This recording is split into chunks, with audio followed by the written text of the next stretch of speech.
Hey, welcome back. Today, Better Call Saul Season 3, Episode 2, Witness. Thoughts on the last episode are on the back half of there. We're still really early into Season 3. We're watching this right now while The Last of Us is streaming on HBO, the last episode, so that all the bandwidth and all the choppiness, can get them, and then I'll watch this on Netflix and then switch over and watch HBO, The Last of Us after the rush.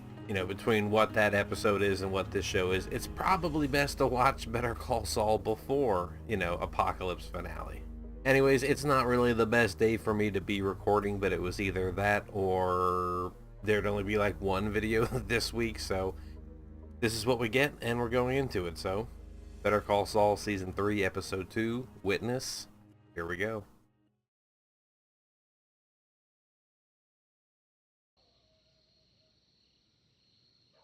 I wonder if this is part of Chuck's routine or if he just on the lookout for any particular reason. Was someone in the house with him?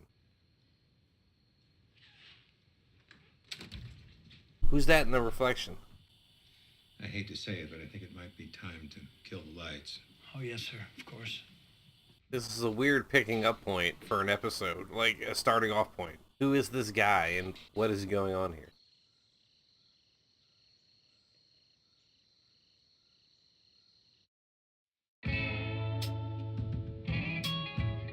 Okay.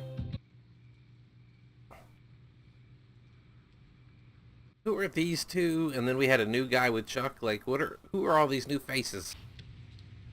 Hey, you take care of that battery? Okay, a stakeout of some sort. Bad, but swapped it out a couple hours ago. Oh. How'd it go? No problem.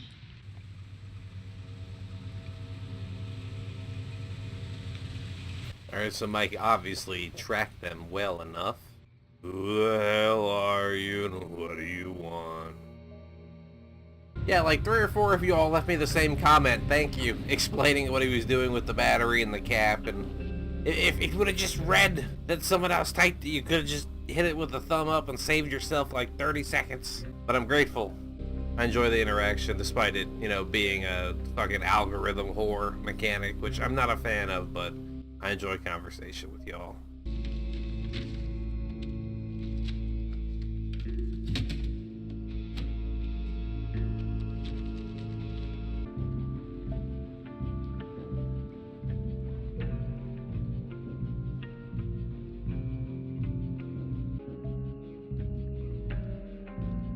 It's an interesting shot with the bridge in focus like that, and then the background high up in the frame, blown out of focus. Oh, that's a slant. I thought that was a straight drop. Well, close. Like, this is a lot of work, man. There's not homeless in Albuquerque wandering around these places anyway, Like, could you leave shit there? That was interesting that he parked, then got out of the passenger door as to keep him completely in frame. I feel like we had 2 minutes of Chuck and now it's just been 8 minutes of Mike scoping shit out. Speed hump ahead, dead end, obstruction in the frame. This is to suggest it's not going to be easy. Oh, shit!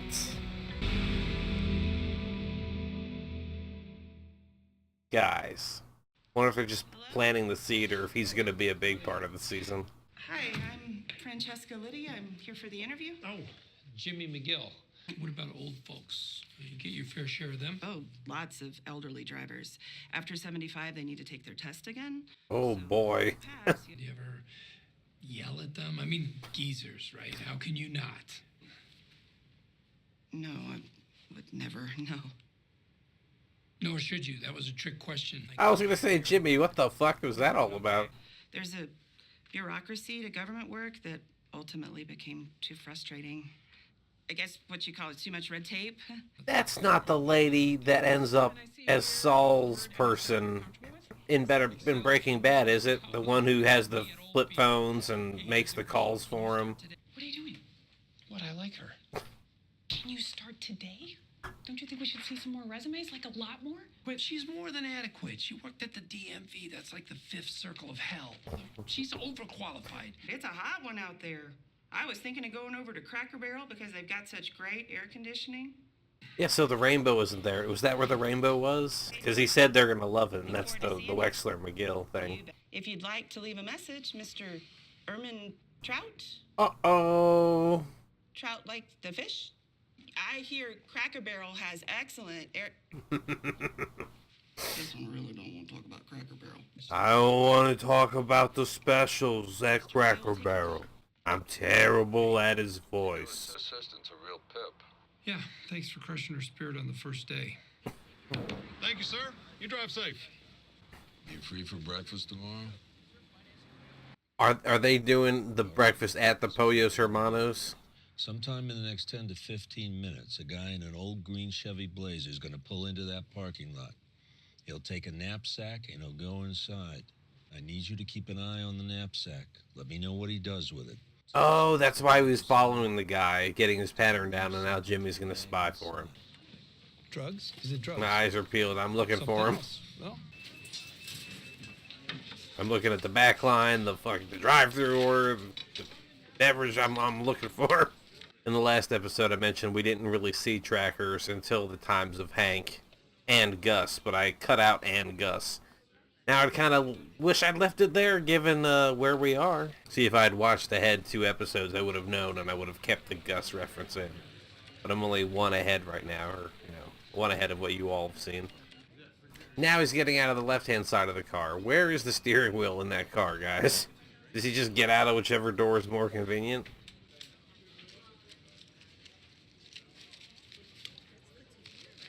He's just loading up that coffee. Stuff like that, I wonder if it was written for him to touch the soda machine, the ice or whatever, or if that just happened and they're like, yeah, we're keeping it in. Okay, the bag is between his legs under the seat. Yeah.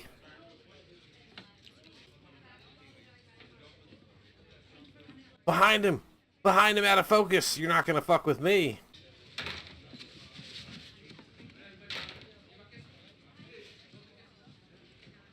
Unless there's a magnet on the contents and the magnet on the bottom of the chair, and when he slid it there, it like folded up or something. Or Mike sent Jimmy here to flush out Gus, and Mike is watching from somewhere else. But Gus didn't interact with Jimmy.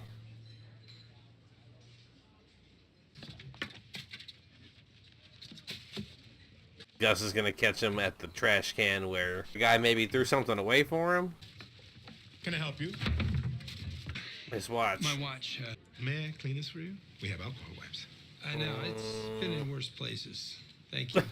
That was very nice of you. Sat in a booth on the east side of the restaurant and put the knapsack on the floor. Where on the floor? Under his seat, between his legs. Nobody touched it. I'm really surprised we're getting Pollos Hermanos. I don't want to say this early in season 3, but with the show being 6 seasons long, I would have expected them to maybe come in at like 4, 5, 6, like towards the back end. Unless they're just previewing him now, they're not really going to be that involved. I don't know, we'll see. He's that motherfucker, yeah. May I help you, Mr. Ermin Trout? Would you find our breakfast to be satisfactory?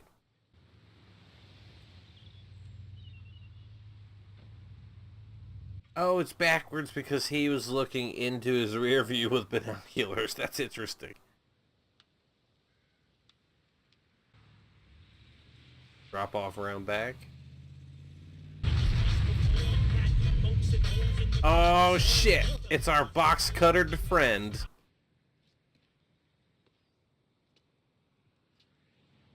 Ernie applying for a job? No. Oh no. Ernie's coming to talk to Jimmy.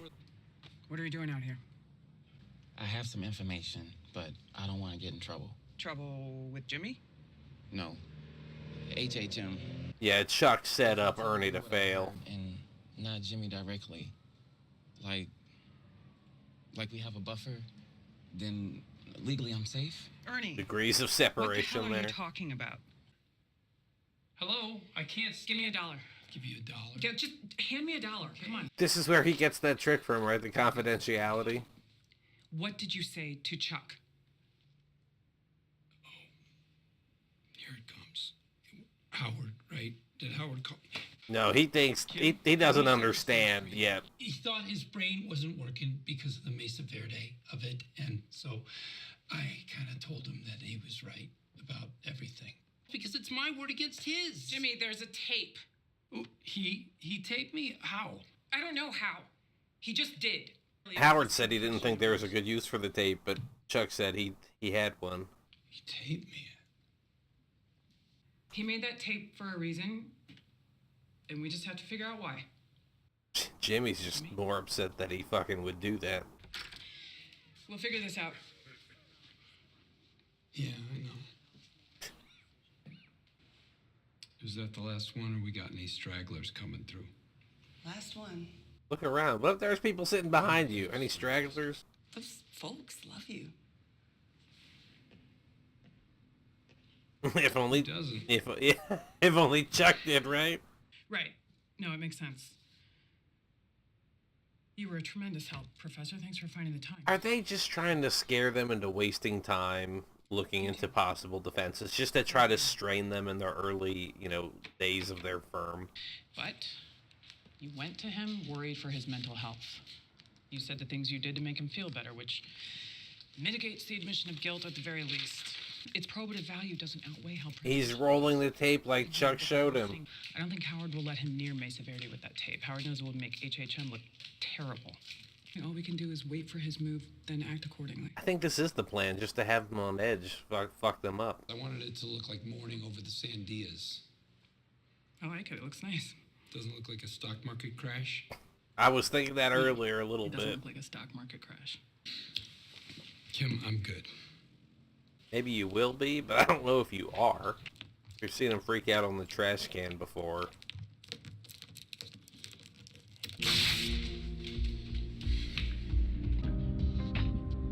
It's interesting that, so far, even Nacho has said that Mike is the guy who won't pull the trigger.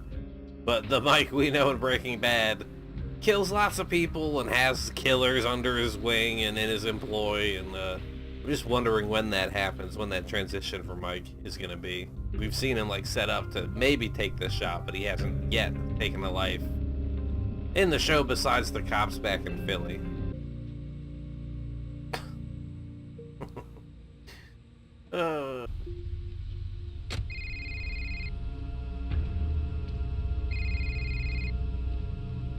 Oh, what? Hey, gotcha. Yeah.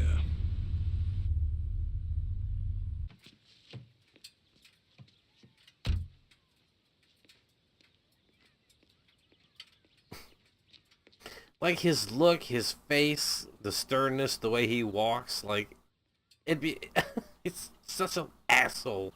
It's always funny when you hear about actors that, their characters are horrible, but everyone's like, how is this person on set? And they're like, oh, they're the best, they're so kind, they're so lovely.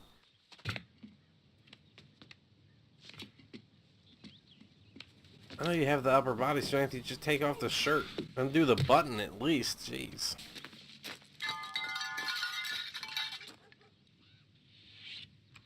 Why did Howard do all of that? Chuck, do you have a second? Phone. Keys. You have to hide them. So they don't even want Howard to be seen at Chuck's place? But the cost of these round-the-clock private investigators is really starting to add up. My brother broke the law. We can't just sit back and do nothing. Jimmy will most likely break in while he thinks I'm sleeping. Okay, that's why he said where the tape is. I know my brother.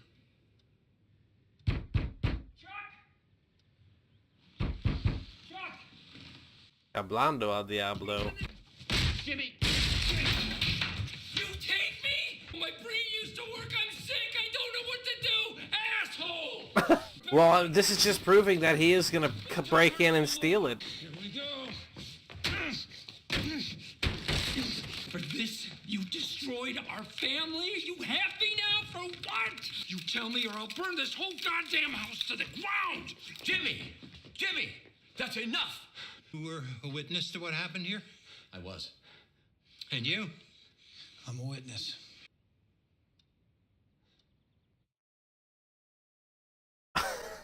That's alright, outro. Wow. Witness, Mike closes in on his target and taps Jimmy for a covert mission. A new hire brightens the office of Wexler and McGill. Kim receives troubling news. Okay. So now, like, the whole point of the tape was to bait him into a B&E, a breaking and enter. Is that have something to do with any of his priors, or like a 3-strike thing? Like, is there some greater setup, or is it just to have even more leverage against him? I'm not sure, but he was absolutely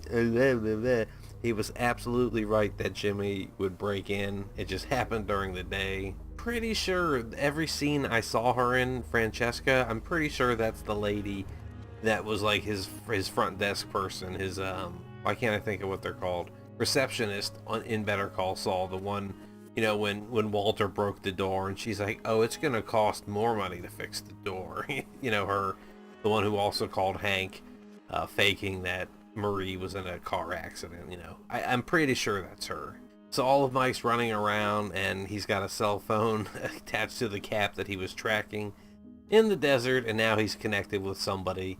Is it Gustavo Fring and Pollos Hermanos? Or are those two things not connected yet? I don't know, but they will be soon. We met Gus. I think this is the first time chronologically in the Breaking Bad universe that we've seen him, right? The earliest.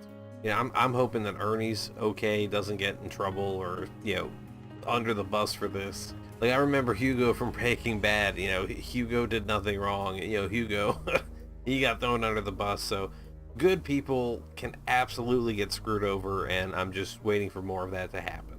Anyways, this was a lot of fun. It does it for me for now. I'm going to switch over to The Last of Us. Thank you all so much for being here. I look forward to episode 3, and it'll be soon enough. Thanks again, and goodbye.